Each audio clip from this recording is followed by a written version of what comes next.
My dear Miss Small Boy walk perfect, but me no quality Sunday. My dear Miss Small Boy walk perfect, but me no quality Sunday. My dear Miss Small Boy walk perfect, but me no quality Sunday. Hey, perfect, but me no quality Sunday. Oh, oh, oh.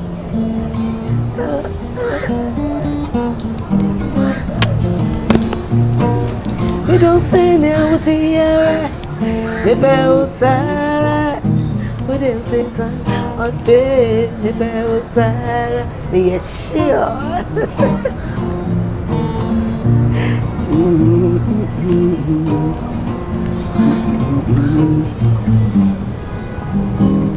Thank you. Yeah, that's cool. Wow, that song was beautiful from the amazing Akosua Agyapong. Yeah. Accra has given so much since I came, so much, and I'm really enjoying. And I've met a lot of amazing people, just here like yourself. Thank you. And I'm just glad. I'm glad that I've met you because I was just like, oh, when am I going to speak to that lady on the stage? Thank so you. what was that song about? The one that we just did is a song saying that I love you so much, so always tell me the truth. Because a lady went out, came back, met another woman with a husband, asked the husband, who is this lady? He said, oh, that lady is my sister. The later lady got to know that it was a lie. It was his girlfriend. So he's trying to tell, as much as I love you, please always tell me the truth. Because anything you want me to do, I do it for you. So why are you lying to me? So this is what the song is about. So my dear means small boy, tell me the truth. Wow. So that's what the song is about. Beautiful song, beautiful voices. Thank you. You still got it. Thank you. That's really good. How long have you been doing this? 32 years next year. What? 32 years next year. Yeah. Wow. Yeah, I started since 1990. Yeah, yeah. And thank God I'm a mother of 6. Yes. That's good. And I love what I do. I'm not just a musician. I'm also into acting. I'm also a marriage counselor. I'm also a judge for most of the reality shows. Yes. Yeah, and an ambassador for breast cancer. Wow. Ambassador for fire service. Wow. So by God's grace, I'm all around. Well, how did you start singing? At the age of, let's say, 18, I really wanted to do music. My daddy died when I was very young, when I was 13. So we lived with our mom. And I wanted to do music after Form 5. I went to Holy Child Secondary School. My mom said no. So you have to go and do the computer course. So I went to do that for 1 year. I jumped back, I said, this is a certificate, I'm done. So 1 year as I'm done. So luckily for me, there was one musician that my mom loved so much. Yeah. He passed last year. His name, this year, his name is Kwame Ampedu. He was my dad because my dad died early. So actually, I took him as my dad. So he came to the house and spoke to my mom. My mom said, hey, a legend in my house, you can take care of my daughter. Lead her, direct her so she can be who she wants to be. So my mom paid for my first ever recording studio for me to go and do my recording. So my first TV station that I came on made me the star. Because of my dancing, because of my age, I was only 20 years, and the way the songs were, people loved it. So just one night, I became a star by God's grace. That's how I started my music. Amazing, amazing career, amazing career. So, how did you break the barrier? Being a woman, you know, like those days, for sure, they'll be like, you're not going to school, you just went to school for a year and then you want to go into music. So how did you break those barriers of, especially music was mostly with men? True. I honestly finished my Form 5. That's what we call and then 2 years to the university, but I didn't go. And yes, it depends on what you're coming out with. As you rightly said, it's a bit difficult, but by God's grace, if you have something different that you're actually giving to society, you become unique. And it was my dancing and the way I trained young ladies to dance with me. It was something new, so that really helped me to break the barrier. Yes. Wow, did you have any challenges doing that, you know, getting the dancers, you know, hiring them or maybe firing them or anything like that? No, I didn't, because way back in school, I used to train dancers, some of my schoolmates, so we can have dancing competitions in the other schools. There was a program called Black Santa during that time when I was in school. So I have to train my dancers, that is those I was in the same form with, for us to go and dance. So I was used to that already. So picking up dancers, I mean, I went around asking for dancers. So people will call me, there's a lady here, she's good, you can train her. And then I got my dancers. Now remember my 25th anniversary, I had over 20 dancers on stage. It was mwah, it was beautiful. Wow. And I know you definitely watched the video, I mean, before you leave Ghana. You will love it. Yes. I had over 20 dancers and it was beautiful. Wow. Are you actively doing it now? Yes. That you have 6 kids? Yes, I am. You know, when you're given when a gift is given to you and a talent that is given to you, and God still gives you the strength to do it, you shouldn't let go. Yeah. Because at my age, I'm honest, I turned 52 17th November. So with my age with 6 children and God is still keeping me, I don't want to just sit back and say, oh, no. When you give me the mic and I jump on stage, it's a different story. Does any of your children want to do what yes, you want? Yeah, tell us. Yes, I have 6 of them. I can say almost all of them want to do it. My first one has composed songs. She's also a choreographer. She's in Canada. She trains people how to dance. My second one plays the guitar like crazy. And my third and fourth, they sing in their church and they sing beautifully. My 6th born can dance. Wow. She can dance. And my 5th one loves football. So with the 5, I know that they are following my footsteps. And one of them is going to emerge as a star for sure. Definitely. You know, taking after you. And how have you been able to keep your mental health and, you know, just because you're a star, right? And I know like sometimes, and you started as a child star, I guess. So how have you been able to keep that, you know, I told myself that no matter how old I am, I still want to do what I love doing best. And so every time I make sure that I don't really relax. But yes, it got some point that I had to relax because I was going to have my kids.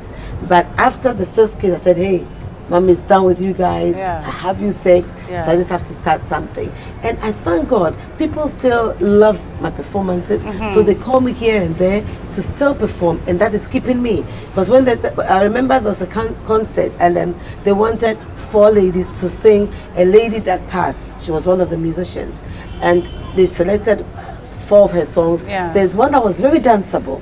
So they took the younger ones, and I had a call. Akosua, I said yes. You've given the 3 songs to the young ones, but this particular one, you can kill it. And truly, I killed it. I did it. So it's something that people still believe in me. They love what I do. That is actually keeping me. You are the Madonna of this Africa. That's I am. Yes, I am. Yes, by God's grace. Yeah. So I know, what was your first paycheck like? Because I know you started as a young person. And you know, how was your first paycheck like? And great. How you evolved? Honestly, I got my first paycheck, but way back in 1988. I remember that time HIV, this AIDS had come, so they asked musicians to write songs. That time I was not a musician, but I also, because I love composing, so I composed some. Out of 1,000 music that went to the Ministry of Health, they selected only 10. And the 10 was these older musicians that have been in the system for a long time. And my music was also selected. So I was supposed to perform live on stage. And I placed 3rd out of the 10. So the old one said, who is this small girl that is coming to take, you know, and that was my first paycheck. And I was very happy because receiving, as young as I was, receiving money and then releasing my first album in 1990, anytime, 2 days my cassette is all gone. I have to be given more. And I was like, I'm going to go and they count the money. I said, oh, money is good. But I believed in one thing. I didn't want to do anything that would hurt my mom. Because my mom was scared that most of the musicians, you know, they're into sniffing, smoking, drinking. But I did what my mom wanted. And that made her very proud of me. So I wasn't into smoking, I wasn't into drinking. I was also always making sure that I make her happy. And one thing that she always does, when I'm going to perform, she come and sit in front there to tell people, that's my daughter. That's my daughter. And I said, look at her, you didn't want me to do it. You understand? But I want people out there to know that when somebody believes in you, or your mom or your parents, you want to do something and they ask you to go ahead and do it, please don't disappoint them. Yeah. But some of them get disappointed, whereby they deviate from exactly what they have to do, and then they disappoint them. Yeah. How many albums have you sold so far? So far 9 albums to my credit. 9 albums, and how many copies? Thousands of copies. Thousands, thousands of copies. Yeah. That's so great. Now that we are in this pandemic, I wanted to find out, how have you been affected with the COVID pandemic? Okay. With the music, with concerts. With the music, concert became quiet. Yeah. But at least I was having other things like judging, other programs. I have a restaurant. Oh, wow. At 23 years now, I have a restaurant at Rawlings Park, and that one was also supporting. So I wasn't really like, there was things that was happening, and with the programs that I was doing, I was being paid. So there was money coming here and there. Yeah. But with performance and everything, it went down a bit. Yeah. And with the judging, we were lucky because they make sure that we don't fill the place up. Okay. I mean, and then we're all spaced up, and we had our masks on. So it was still going on the reality shows. So I was still getting paid there. So it was cool by God's grace. Oh, that's great. Yeah. But I think with the restaurants as well, it's gone down, right? Because, not so many people would open the restaurants. But now it is better. Okay. It is better because we make sure that there's space, you understand? Yeah. And because you'll be hungry, you need to eat. Whether covered or not covered, we need to eat. But it's open air. They don't want people being in the enclosed area. But if this is open air, hey, it was cool. What kind of food is served there? The local dishes. I have really? The fufu, I have the banku, I have the grilled tilapia, I have all soups. I have the tilapia soup, the goat soup, the dry fish soup, the palm nut soup, the granite soup, the okra stew. I have everything there. Because I have foreigners come in trying to eat their fufu, and sometimes it's sad. You give them the food, they take spoon. They do that, and then someone will say, I don't want soup, I want fufu with okra. And this most of the time is the French people that normally like the okra. Yeah. So God has been good. So that's what I've been serving at my restaurant. Do you cook yourself, or you have chefs? I love cooking. Wow. I've been on so many TV this cooking programs, and I always want to create. You understand? Yeah. I'll let you know. Small. I created. We have something called gari. You've seen gari. Gari, the one that's we use cassava. It's like white powder. Yes. Okay. So I did the gari. Yeah. And I did it like fried rice. I added so many vegetables. Yeah. I had my carrots, my cabbage, I had everything mixed. So it was very colorful and beautiful. Okay. And so I mixed up like I'm doing fried rice. And then I did the tilapia. Okay, I didn't fry it. I steamed it. Yeah. And with ginger, with garlic, with onions, with a little bit of spices. And then I did that. And I did my vegetable sauce. And then the lady asked, what's the name of the food? And I said, it's called Gari Vegco Tilapia Goma. And then, so the lady said, did you make up the name or what? Yes, I made up the name. I said, Gari Vegco Tilapia. They said, Auntie Akosua, can you help? I said, Gari Vegco. He said, Gari Vegco. I said, Tilapia Goma. So what I said, this is a Gari, so Gari with the vegetables, and the tilapia is going to go with it. So Gari Vegco Tilapia Goma. And then the following day, I had people coming from Tema. They're coming to try the food because I said I do at my restaurant. Yeah. But I created it there. So when they came there, my girl said, and the one that prepares it didn't come today. And the following, they called me again. This time I did yam. I did yam in small pieces. Yeah. And then I had the garden eggs. We have something called agushi. It is like eggs. Okay. And then I had my kokooko. It looks like green peas. And then I had my liver. And then I had my dry fish. So after doing the stew, I put the chopped yam in, and it cooked together. It was so beautiful. It was so sweet. Mwah. The lady said, what is it called? I said, yam the garden gush. Oh my So goodness. I always make sure I create something. You see, I don't want to do what everybody's doing. I always want to create something. It's like me coming on stage. I always want to come in with something. Yes. So in life, if you create something and you're unique, you never fade off. People love to see what you're bringing in. So I had Garivette Kotila Pagoma and I had Diam the Garden Gush. She's not only an artist in music, she's an artist in cooking, artist in judging, artist in parenting, artist in everything. You're such an amazing woman. Such an amazing woman, and I love what you do. I love the fact that you're a jack of all trades. Yeah. And most importantly, you're a mother. You're a mother of six. And now, I have this question because I saw you at the ADDI event, right? You were singing, you came to sing, it was the farewell dinner. How was the selection? How did you know about it? Who approached you? Good. One of the musicians approached me and said, there is something like that going on and they wanted me to perform. Yeah. And I said, although the time was short, I'm being honest, I didn't even rehearse with the band. Wow. No. So I told the band, hey, at least you know the songs. Yeah. So let's just rock the place. Yeah. And they made me happy. Oh, wow. They made me happy because and if a performer, no matter what happens, you make sure that you make the audience happy. And most of the time when I'm performing, people don't like dancing. They want to watch. People love watching me than people jumping to dance. So I thank God, and I realized that you guys loved it, and I was just happy. And I saw the Queen Mothers. So after performing, I had to take pictures with the Queen Mothers, because they don't normally see artists out there unless on TV or maybe when they're invited. So as soon as we're invited out there, we make sure that we also take photographs with them. So yesterday, I'm happy that people really enjoyed what I had and what I did for them too. Yeah, and I thank God for that. Wow, that's good. Did you know about the Wakanda Award City of Return before you came to the event, or? No, I didn't. You didn't? No, I didn't. Oh? No, I didn't. Because previously, there was a similar one that happened at Accra AMA's office. That one, they also gave Queen Mother's Award. But I was actually, they told me an awards night. Yeah. They didn't actually give me but it was very short notice. Yeah. So when I got there, I realized that, whoa, this is what is happening here. And I think I'm very proud of the organizers. Yes. Because I said something, I'll keep on saying it. The Queen Mothers and the chiefs need to be given the opportunity to run their own country or their own town. That's how I have to say it. Yeah. Because I cannot give birth. And then they'll ask you to come and take off my child. I'm not dead, come on. I know what my child wants.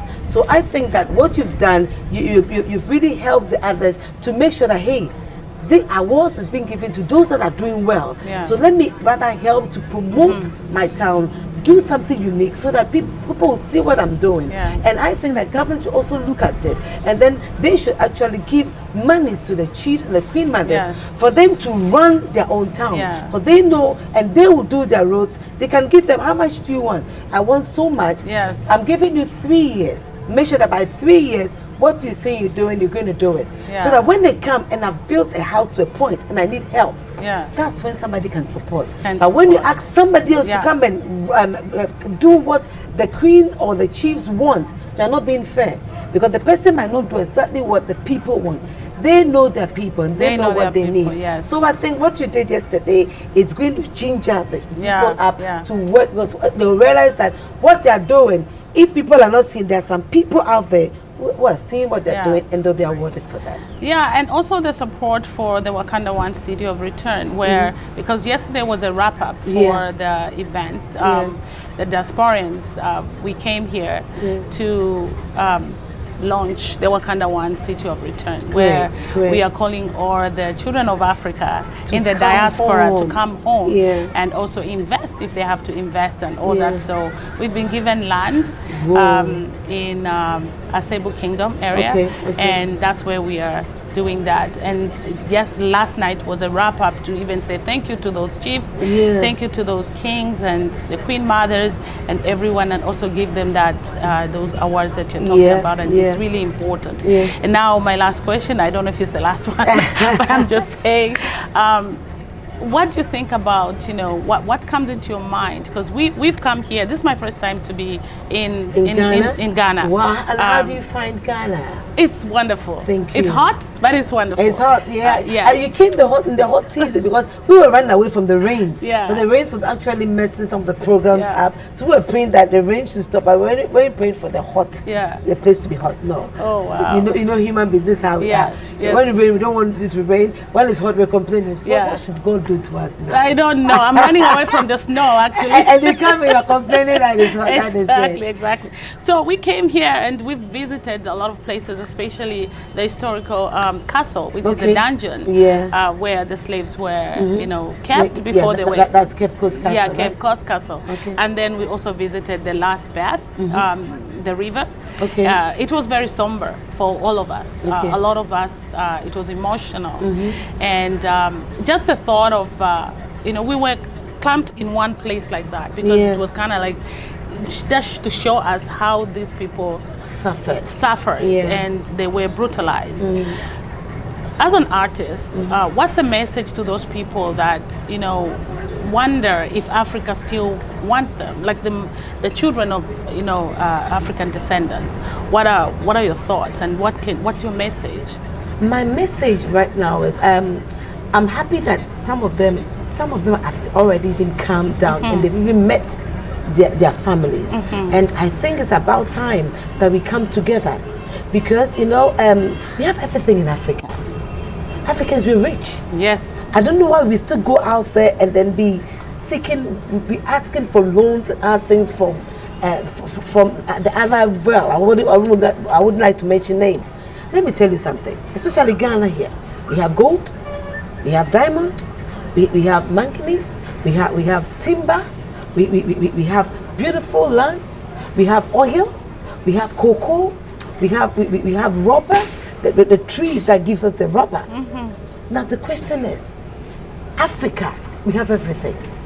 You go to the sea and you can get your fresh fish, okay? You go to the lagoon and you can get your other fish from there. We have goats, we have cows. What don't we have? Still, we go out there demanding. Meanwhile, we have beautiful lands that we can grow our rice, we can grow our onions, we can grow whatever. And so I'm happy that you've started this and you're coming home to come and support. And then seeing the ideas that we have, I think it's about time we come together, we write songs to let our sisters and our brothers out there know that home is coming home. You're not coming home is beautiful. Coming home is when you come, there's so many lands, ideas that you have, you can come and support us because you have been with them. And you are coming to tell us what we have to do. Because they come here and they take it away. And you are there and you see what they use it for. So you are coming here to tell us that, hey, when they take your cocoa there, this is what they do. When they take your gold there, this is what they do. So you guys should have it and then do it this way. And I think it's going to help. So that what we have here, those that are coming to support us and give us idea about what we can do will really help Africa. So I think congratulations, and I know that something is going to happen in Africa. Yes. You said it. It's awesome. It's awesome. You are creative. And your next project, a song? Yes. Coming home. Coming home. Oh, I'm going to do that. Boza. Yeah. Coming back to Africa, we realize that it's so beautiful.